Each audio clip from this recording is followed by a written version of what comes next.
Square से related पढ़ेंगे। काई स्केयर हमारे पास एक टेस्ट है जो हमें ये बताता है कि आपने जो हाइपोथेसिस दिया हुआ है वो ठीक है या गलत है। मिसाल के तौर पे मैं एक हाइपोथेसिस देता हूँ कि पाकिस्तान के अंदर ना 10 करोड़ लोगों ने कोरोना की वैक्सीन लगवाई हुई है।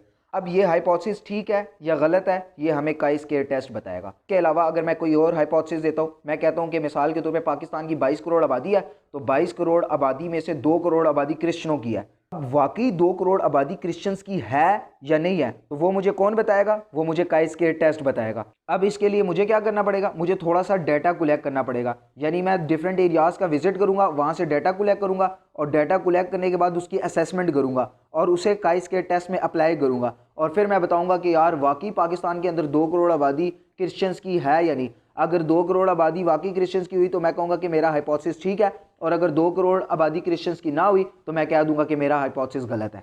तो इस काई स्केयर के ना कुछ स्टेप्स होते हैं। पहले स्टेप में हम हाइपोथेसिस फार्मूलेशन करेंगे, दूसरे स्टेप में हम लेवल ऑफ सिग्निफिकेंस लेंगे। लेवल ऑफ सिग्निफिकेंस हमें यह बताता है कि हम कितने परसेंट गलत हैं। ये नॉर्मली हम 5% लेते हैं, यानी हमें यह गलती बताता है। जैसे अभी मैंने आपको कहा है कि पाकिस्तान के अंदर 10 करोड़ लोगों ने कोरोना की वैक्सीन लगवा दी है। अब वाकई 10 करोड़ लोगों ने तो नहीं लगवाई होगी। अब इसमें मैं एक लेवल ऑफ सिग्निफिकेंस लूंगा, यानी 5% मैं लूंगा कि गलती के चांस है और 95% मेरी कॉन्फिडेंशियल वैल्यू होगी, यानी 95% मैं गारंटी के साथ कह रहा हूं कि 10 करोड़ लोगों ने कोरोना की वैक्सीन लगवाई होगी और 5% मेरा तुक्का है कि शायद लोगों ने ना लगवाई हो। तो वो जो 5% है वो हमारे पास लेवल ऑफ सिग्निफिकेंस है, और लेवल ऑफ सिग्निफिकेंस का फार्मूला होता है 1 माइनस अल्फा। ये 1 माइनस अल्फा आपने लाजमी याद कर लेना है। जितने भी काई स्केयर के क्वेश्चंस होते हैं उनमें सारे के सारे यही 7 स्टेप्स होते हैं। तो अगर आपको ये 7 स्टेप समझ आ जाते हैं तो आपके लिए बिल्कुल आसान हो जाएगा। तो आप पहले ही इसका स्क्रीनशॉट ले लें ताकि आपके लिए क्वेश्चंस आसान हो जाए। नेक्स्ट हमारे पास डिग्री ऑफ फ्रीडम होता है। डिग्री ऑफ फ्रीडम का फार्मूला होता है v is equal to R minus one C minus one. V is equal to R minus one C minus one. R आपके पास जो डाटा की रोज होंगी वो है, और सी आपके पास जो डाटा दिया होगा उसके जो कॉलम्स होंगे वो होंगे। फिर उसके बाद हम चौथा स्टेप होता है टेस्ट स्टैटिस्टिक्स। टेस्ट स्टैटिस्टिक्स के अंदर हम एक फार्मूला अप्लाई करते हैं जो काई स्केयर का फार्मूला है। काई स्केयर का फार्मूला है सिग्मा ओ माइनस ई का होल स्केयर, यानी observe value minus expected value का होल स्केयर डिवाइडेड बाय ई। ओ कहते हैं ऑब्जर्व वैल्यू, ई है एक्सपेक्टेड वैल्यू। पांचवा स्टेप होता है क्रिटिकल वैल्यू। क्रिटिकल वैल्यू हम टेबल को देख के निकालते हैं। फिर क्रिटिकल रीजन आता है। क्रिटिकल रीजन में हम बेसिकली कंपेयर करते हैं कि यार आपका ये हाइपोथेसिस ठीक होने वाला है या नहीं होने वाला। लास्ट है कैलकुलेशन। उसमें हम क्या करेंगे कि हम काई स्केयर को कैलकुलेट करेंगे, और अगर ये जो काई स्केयर हमने कैलकुलेट किया हुआ है ये बड़ा आ जाए जो हमने क्रिटिकल वैल्यू निकाली थी उससे, तो हम कह देंगे कि हमारे पास जो नल हाइपोथेसिस था वो रिजेक्ट हो गया, जो दूसरा वाला हाइपोथेसिस है वो एक्सेप्ट कर लेंगे हम। अगर हम काई स्केयर से रिलेटेड क्वेश्चंस को सॉल्व करना चाहते हैं तो हमें सिर्फ और सिर्फ 2 चीजें निकालनी आनी चाहिए। एक है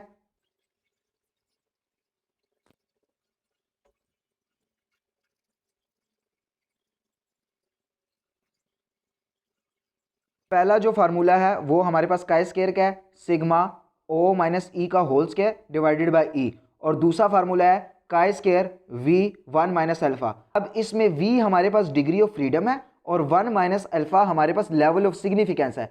इसीलिए जब हम काई स्केयर के क्वेश्चंस को सॉल्व कर रहे थे तो उसमें स्टेप नंबर 2 हमारे पास लेवल ऑफ सिग्निफिकेंस निकालने के लिए था और स्टेप नंबर 3 हमारे पास डिग्री ऑफ फ्रीडम निकालने के लिए था।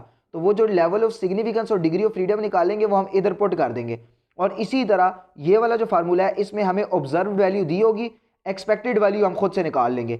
एक्सपेक्टेड वैल्यू कैसे निकलेगी? जितनी भी हमें रोज दी होंगी रोज का टोटल मल्टीप्लाई बाय कॉलम का टोटल और डिवाइडेड बाय ग्रैंड टोटल, ये हम फार्मूला लगाएंगे, इससे हमारे पास एक्सपेक्टेड वैल्यू निकल आएगी, हमारे पास ये वाली चीज निकल आएगी।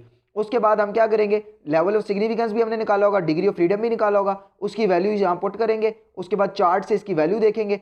फिर जब हमारे पास ये भी निकल आएगा और ये भी निकल आएगा, दोनों की वैल्यूज को कंपेयर कर लेंगे। जब दोनों की वैल्यूज कंपेयर हो जाएगी उसके बाद हम देखेंगे कि यार ये जो हमने निकाली है यानी ये जो कैलकुलेटेड वैल्यू है ये बड़ी है या नहीं। अगर ये बड़ी हुई तो नल हाइपोथेसिस को हम रिजेक्ट कर देंगे, और अगर ये बड़ी ना हुई तो नल हाइपोथेसिस को हम एक्सेप्ट कर लेंगे। सिंपल है ये। हमें एक क्वेश्चन दिया हुआ है काई स्केयर का, वो कह रहा है कि आपके पास एट्रीब्यूट्स है। एट्रीब्यूट्स का मतलब है कि कोई भी रिसर्च की गई है और उसका डाटा हमने कलेक्ट किया हुआ है। अब इसमें देखें आपके पास 2 रोज है और 3 आपके पास कॉलम्स है। पहली वाली रो का टोटल इधर लिखा हुआ है 600 है और दूसरी वाली रो का टोटल 400 है। इसी तरह पहले वाले कॉलम का टोटल 350 है, दूसरे वाले कॉलम का टोटल है 500, तीसरे वाले कॉलम का टोटल है 150। अगर हम सारे के सारे रोज का टोटल करें वो भी 1000 निकलता है और सारे के सारे कॉलम्स का टोटल करें तब वो भी 1000 ही निकलता है। तो हमारे पास ये एक डाटा दिया हुआ है। अब इस डाटा में उन्होंने हमें लेवल ऑफ सिग्निफिकेंस दे दिया है कि लेवल ऑफ सिग्निफिकेंस यानी अल्फा की वैल्यू आपने 0.05 ही इस्तेमाल करनी है और आपने काई स्क्वायर टेस्ट परफॉर्म करना है। तो हम क्या करेंगे, पहले सारे स्टेप्स के नाम लिख लेते हैं और उसके बाद हम ये टेस्ट परफॉर्म करेंगे कि यार ये डाटा ठीक है या नहीं है।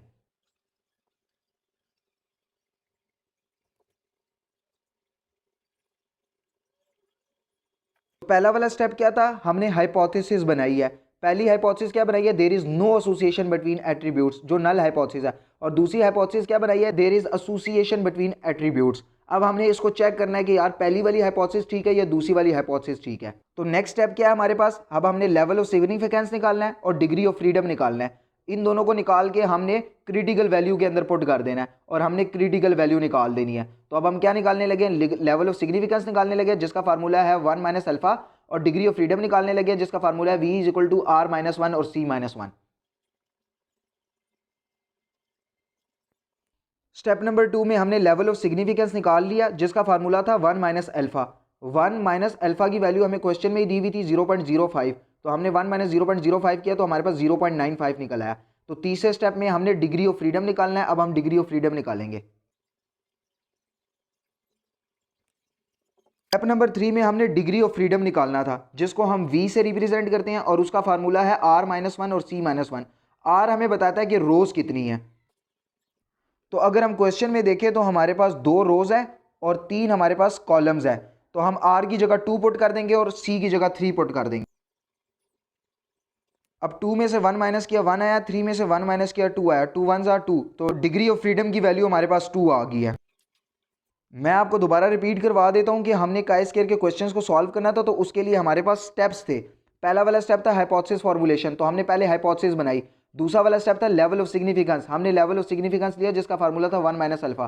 तीसरा स्टेप था डिग्री ऑफ फ्रीडम जिसका फार्मूला था v is equal to r minus one और c माइनस वन। तो हमने बिल्कुल ऐसा ही किया, पहले हाइपोथेसिस बनाई, इसमें एक नल हाइपोथेसिस बनाया और एक दूसरा हाइपोथेसिस बनाया। नल हाइपोथेसिस में हमने कहा there is no association between attributes और दूसरे वाले में हमने कहा कि there is association between attributes.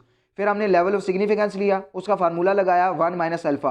Alpha की वैल्यू हमारे पास 0.05 थी, हमने 1 माइनस 0.05 का फार्मूला लगा दिया, 0.95 आ गया। दूसरा हमने डिग्री ऑफ फ्रीडम निकाला, डिग्री ऑफ फ्रीडम का फार्मूला था v is equal to r minus one और c माइनस वन। r हमारे पास 2 रोज थी तो 2 माइनस वन हो गया, कॉलम हमारे पास 3 थे तो 3 माइनस वन हो गया, तो 1 2 ज़ा 2 हो गया, डिग्री ऑफ फ्रीडम हमारे पास 2 निकल आया। अब नेक्स्ट स्टेप हमारे पास टेस्ट स्टैटिस्टिक्स है। टेस्ट स्टैटिस्टिक्स में हम सिर्फ और सिर्फ काई स्क्वायर का फार्मूला पुट कर देंगे। उसके बाद हमने क्रिटिकल वैल्यू निकालनी है। क्रिटिकल वैल्यू कैसे निकालते हैं, ये टेबल से निकालते हैं, वो मैं आपको अभी सिखाता हूं। स्टेप नंबर 4 में हमने टेस्ट स्टैटिस्टिक्स निकालने थे जिसमें हमने फार्मूला इस्तेमाल करना है chi square is equal to sigma O minus E का whole square divided by E, वो हमने निकाल दिया। अब स्टेप नंबर 5 में हमने क्रिटिकल वैल्यू निकालनी है, वो निकालते हैं। क्रिटिकल वैल्यू का फार्मूला होता है एक्स स्क्वायर वी यानी जो डिग्री ऑफ फ्रीडम निकाला है आपने, और 1 माइनस अल्फा यानी जो लेवल ऑफ सिग्निफिकेंस निकाला था, तो उसकी वैल्यूज आपने सिंपल इधर पुट कर देनी है। अब आपने ये जो क्रिटिकल वैल्यू है इसकी वैल्यू निकालनी है काई स्क्वायर के टेबल से, और काई स्क्वायर के टेबल से वैल्यू निकालते वक्त आपने ये लाजमी ख्याल करना है कि आपने डिग्री ऑफ फ्रीडम जो 2 है उसकी वैल्यू देखनी है 0.05 के अंदर, यानी आपको जो अल्फा की वैल्यू क्वेश्चन के अंदर दी गई थी उसी की वैल्यू आपने काई स्क्वायर के टेबल के अंदर देखनी है। अब ये हमारे पास काई स्क्वायर का टेबल है, तो आप देखिए हमारे पास डिग्री ऑफ फ्रीडम कितना निकला है, 2 निकला है। अब इस 2 में आपने देखनी है 0.05 की वैल्यू। 0.05 की वैल्यू निकली है 5.991। आपने ये वैल्यू पुट करनी, मैं दोबारा आपको बता रहा हूँ, आपने 0.95 वाली वैल्यू नहीं पुट करनी, 0.103 नहीं पुट करनी, बल्कि आपने वही वाली वैल्यू निकालनी है डिग्री ऑफ फ्रीडम में जो अल्फा आपको क्वेश्चन में दिया गया है। अल्फा आपको 0.05 दिया गया था, तो आपने डिग्री ऑफ फ्रीडम 2 में अल्फा जो 0.05 है उसकी वैल्यू निकालनी है जो 5.991 है। क्रिटिकल वैल्यू आ गई। अब इस वैल्यू को आपने अच्छे तरीके से याद कर लेना है क्योंकि आगे जब हम एक्स स्क्वायर कैलकुलेटेड निकालेंगे तो उसको हम इसी वैल्यू के साथ कंपेयर करेंगे। अगर एक्स स्क्वायर कैलकुलेटेड बड़ा आ गया तो हम हाइपोथेसिस को रिजेक्ट कर देंगे, और एक्स स्क्वायर कैलकुलेटेड अगर छोटा आ गया तो हम हाइपोथेसिस को एक्सेप्ट कर लेंगे। तो नेक्स्ट स्टेप है हमारे पास, हमने क्रिटिकल रीजन निकालना है। क्रिटिकल रीजन में यही होगा कि हमने एक्स स्क्वायर कैलकुलेटेड निकालना है। अगर एक्स स्क्वायर कैलकुलेटेड ये जो क्रिटिकल वैल्यू हमने निकाली है इससे बड़ा आ गया तो हम हाइपोथेसिस को एक्सेप्ट कर लेंगे, वरना रिजेक्ट कर देंगे।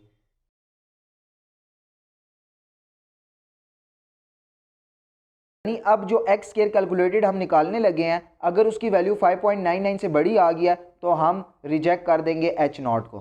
तो एक्स कैलकुलेटेड निकालने का हमें फार्मूला पता है कि सिग्मा ओ माइनस ई का whole square divided by E.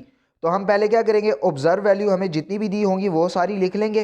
अब ये हमारे पास क्वेश्चन था, तो 215 हमने पहले लिख ली, फिर 135 लिख ली, फिर 325 लिख ली, फिर 175 लिख ली, फिर इसी तरह 60 लिख ली और फिर इसी तरह 90 लिख ली। जितनी भी रोज और कॉलम्स के अंदर वैल्यूज थी ये हमारी ऑब्जर्व वैल्यूज थी, पहले हमने इसको लिख लिया। हमने निकालना है ई का हमें फार्मूला पता है, row total multiply by column total divided by grand total, ये है ई का फार्मूला। अब आपने देखना ये है कि ये जो 215 है ये जिस रो में प्रेजेंट है उसका टोटल कितना है, 600 है, और ये जिस कॉलम के अंदर प्रेजेंट है उसका टोटल कितना है, 350 है, और डिवाइडेड बाय ग्रैंड टोटल कर देना है।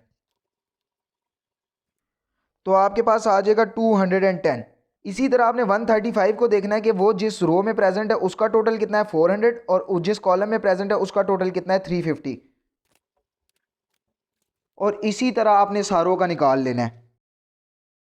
उसके बाद आपने ओ में से ई को माइनस करना है, यानी 215 में से 210 को माइनस करना है, 135 में से 140 को, 325 में से 300 को। नेक्स्ट आपने 0 माइनस ई का होल स्केयर लेना है, 5 का भी ले लेना, 25 हो जाएगा, -5 का भी 25 हो जाएगा, इस तरह इन सब का स्केयर ले ले। अब ये जो 0 माइनस ई का होल स्केयर आया इसको इस ई की वैल्यू के साथ डिवाइड करवा दें, और लास्ट में इनका सम ले लें तो आपके पास आ जाएगा 30.50। तो अब आप देखें आपके पास जो क्रिटिकल वैल्यू लिख रही थी वो 5.99 थी, और हमने क्रिटिकल रीजन क्या बनाया था कि अगर हमारे पास जो हम एक्स कैलकुलेटेड निकालेंगे अगर वो 5.99 से बड़ी हुई तो हम एच नॉट को रिजेक्ट कर देंगे, और एक्स कैलकुलेटेड हमारे पास अब 30 आ गया जो 5.99 से बड़ी है, इसका मतलब ये है कि हम एच नॉट को रिजेक्ट कर देंगे। बस आपने कंक्लूजन में ये लिख देना है। ये सारा कुछ हमारे पास काई स्केयर से रिलेटेड था। उम्मीद है कि आपको वीडियो पसंद आई होगी। पसंद आई है तो लाइक करें, कमेंट्स करें। ओके, अल्लाह हाफिज़।